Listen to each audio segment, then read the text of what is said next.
pupunta kami ngayon sa sementeryo. 31 ngayon, parang hindi na kami pupunta bukas kasi sobrang traffic bukas. Kaya ngayon na kami pupunta.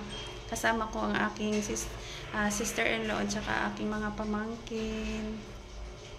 Ayan, maalis na kami. Magmumotor lang kami ng aking DM. Bye-bye.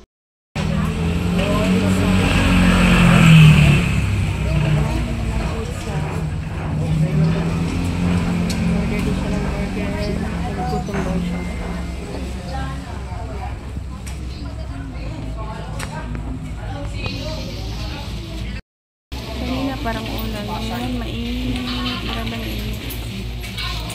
Sobrang init.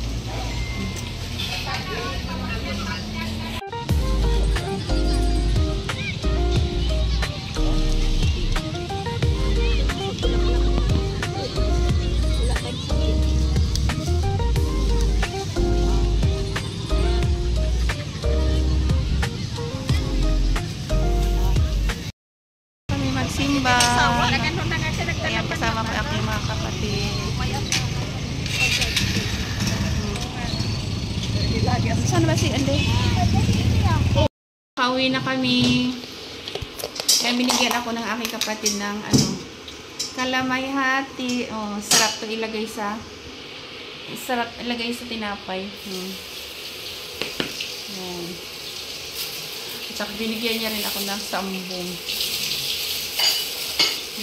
Maganda kasi ito sa ilaga ay pinumin para sa mga UTI, gano'n.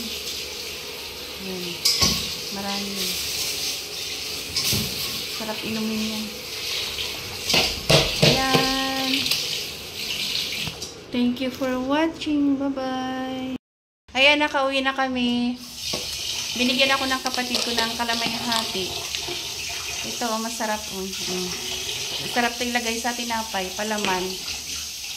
Tapos, ang aming bunso, dinaanan namin sa baba kasi doon siya natulog. Kasi kagabi sila nag-trick or treat.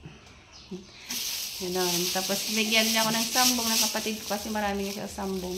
Masarap kasi ito inumin. Halimbawa may UTI ka, maganda to. Pero wala akong UTI.